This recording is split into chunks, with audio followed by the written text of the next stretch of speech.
इमरान सरकार आज धमकी वाली चिट्ठी के कंटेंट संसद में रखेगी। संसद सत्र से पहले संसदीय समिति की बैठक में डिटेल साझा करने की उम्मीद। पाकिस्तान इमरान खान के खिलाफ अविश्वास प्रस्ताव पर आज वोटिंग। विपक्षी नेताओं का संसद पहुंचना शुरू। भारतीय समय के मुताबिक सुबह 11 बजे संसद की कार्यवाही शुरू होगी। इमरान खान के नेतृत्व वाली सरकार गुरुवार को सुप्रीम कोर्ट द्वारा दिए गए फैसले के विरोध में आज सुप्रीम कोर्ट में एक अपील दाखिल करेगी। संसद में वोटिंग से पहले विपक्ष की भूमिका में आए इमरान खान। सुप्रीम कोर्ट के फैसले पर उठाए सवाल। कथित अमेरिकी साजिश और विपक्ष के खिलाफ कल देश भर में प्रदर्शन का ऐलान। इमरान खान ने फिर की हिंदुस्तान की तारीफ। बोले, हिंदुस्तान खुददार देश, हम हिंदुस्तान जैसी विदेश नीति चाहते हैं। इमरान खान के भारत की जमकर तारीफ करने पर विपक्षी पार्टी पीएमएल की नेता मरियम नवाज का बयान। कहा, इमरान को भारत इतना पसंद है तो वहीं चले जाएं। आतंकी हाफिज सईद का बेटा तलहा सईद भी आतंकी घोषित। आतंक के लिए फंड जुटाने और आतंकियों को भर्ती कराने का काम करता है तलहा सईद। भारत में आतंकी साजिश में शामिल रहा है। मुंबई हमले के गुनहगार हाफिज सईद को पाकिस्तान की अदालत ने 31 साल की सजा सुनाई है। टेरर फंडिंग के 2 मामलों में आदेश। भारत की कूटनीति में अमेरिका के दबाव से पाकिस्तान को करनी पड़ी है कार्रवाई। यूपी विधान परिषद चुनाव में आज बीजेपी एसपी में सीधा मुकाबला। 36 में से 27 सीटों पर वोटिंग शुरू। यूपी के सीएम योगी आदित्यनाथ ने भी वोट डाला। लोक कल्याणकारी कार्यक्रम को आगे बढ़ाने के लिए आवश्यक है कि दोनों सदनों में एक पार्टी की पूर्ण बहुमत प्राप्त हो। आज गोवा में प्रमोद सावंत सरकार का होगा पहला कैबिनेट विस्तार। दोपहर 12 बजे 3 नए मंत्री शपथ लेंगे। आज से मिशन हिमाचल पर बीजेपी के राष्ट्रीय अध्यक्ष जेपी नड्डा शिमला में रोड शो और जनसभा को संबोधित करेंगे। सीएम योगी आदित्यनाथ के गोरखपुर दौरे का दूसरा दिन। गोरखनाथ मंदिर में पूजा करने के बाद जनता दरबार में आए लोगों की समस्याएं सुनेंगे। दिल्ली में कांग्रेस नेता राहुल गांधी आज किताब द दलित ट्रुथ को लॉन्च करेंगे। ये किताब रीथिंकिंग सीरीज का 8वां एडिशन है।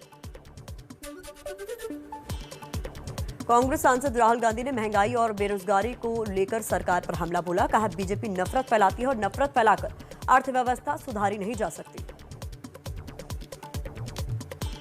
जिस देश में हार्मनी नहीं होती है, शांति नहीं होती है, उस देश में महंगाई बढ़ेगी, उस देश में नफरत बढ़ेगी, इकोनॉमी चल ही नहीं सकती है, रोजगार मिल ही नहीं सकता। दिल्ली, महाराष्ट्र समेत 5 राज्यों में कोरोना के बढ़ते मामलों को लेकर केंद्र सरकार अलर्ट पर। केंद्रीय स्वास्थ्य सचिव ने सख्त निगरानी बनाए रखने को कहा। कुपोषण के खिलाफ अभियान पर कैबिनेट का फैसला। सरकारी योजनाओं में फोर्टिफाइड चावल दिया जाएगा। गरीबों को दिया जाने वाला चावल फोर्टिफाई होगा। जम्मू कश्मीर के अनंतनाग में चल रहे एनकाउंटर में एक आतंकी ढेर। सुरक्षा बलों ने लश्कर निसार डार को मार डाला। कुलगांव और अनंतनाग में अब भी जारी है एनकाउंटर। श्रीनगर में अलगाववादियों ने लगाया आजादी का नारा। जुमे की नमाज के बाद जामिया मस्जिद के पास नारे लगाए गए। सोशल मीडिया पर वायरल हुआ वीडियो।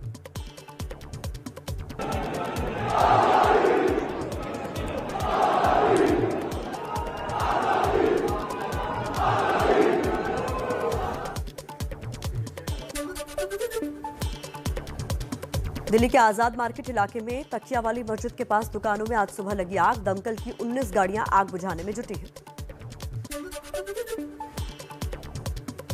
दिल्ली के आनंद पर्वत इंडस्ट्रियल इलाके में फैक्ट्री में लगी आग। फायर इंजन की 10 गाड़ियां मौके पर मौजूद। आग की वजह से फैक्ट्री में ब्लास्ट। फायर डिपार्टमेंट के 6 कर्मी घायल।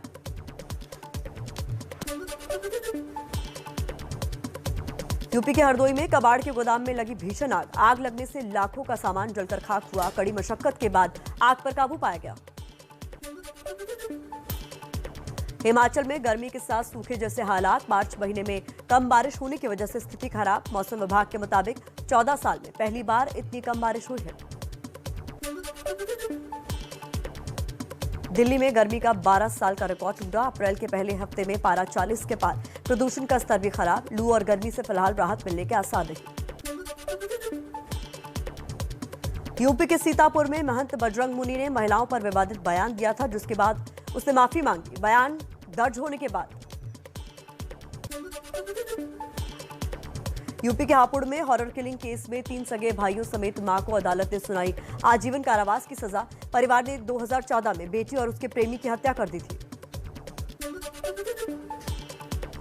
जोधपुर में सरकारी जमीन पर कब्जे को लेकर छिड़ा संग्राम। जमकर चले पत्थर लाठी। 10 लोग जख्मी हुए, 18 गिरफ्तार।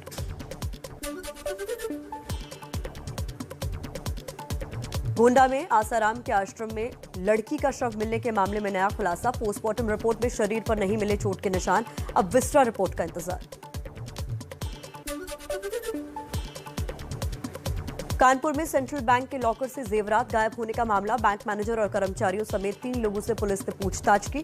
खाताधारकों ने किया था धरना प्रदर्शन। पंजाब के लुधियाना में ईडी के अधिकारी बनकर दवाखाने में लूट करने वाले 5 आरोपी गिरफ्तार। आरोपियों में एक महिला भी शामिल। आरोपी पहले आयुर्वेदिक दवाखाने में काम करती थी। लखनऊ में जन्मदिन की पार्टी के दौरान बीच सड़क पर हर्ष फायरिंग मामले में 2 युवक गिरफ्तार। आरोपी नीरज समाजवादी पार्टी का पूर्व सचिव। नीरज के जन्मदिन पर ही बीच सड़क पर ताबड़तोड़ फायरिंग हुई थी। पश्चिम बंगाल में टीएमसी नेता भादु शेख की हत्या की जांच सीबीआई करेगी। कलकत्ता हाईकोर्ट ने इसके आदेश दिए। दावा है कि भादु शेख की हत्या के बाद ही बीरभूम में हिंसा फैली, जिसमें लोगों की हत्या कर दी। यूपी के बाराबंकी में बम मिलने की सूचना से मची अफरा तफरी। रेलवे स्टेशन पर एटीएफ को मिले 5 जिंदा बम। एक बम में धमाका हुआ, बाकी को डिफ्यूज किया गया। भारत श्रीलंका की मदद करने में रहा सबसे आगे। भारतीय उच्च आयोग ने कहा, जनवरी से लेकर अब तक 18,500 करोड़ की मदद दी। पेट्रोल, डीजल, चावल के जरिए मदद पहुंचाई गई। कोलंबो में आज शाम आम नागरिकों के बड़े प्रदर्शन की तैयारी। राष्ट्रपति राजपक्षे के इस्तीफे की मांग।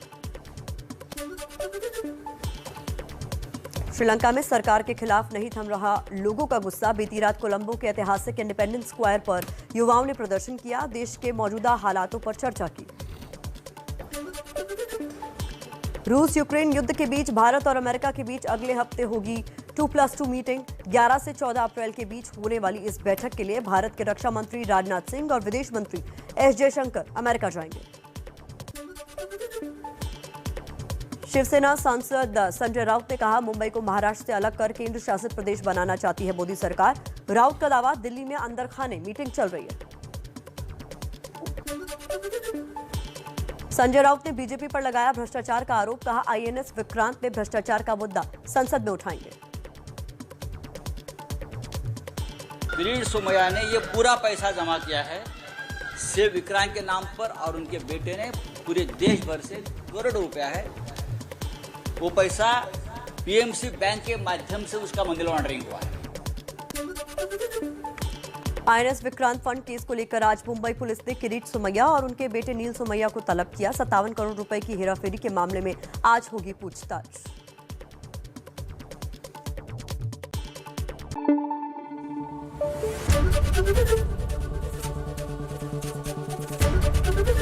एबीपी न्यूज आपको रखे आगे।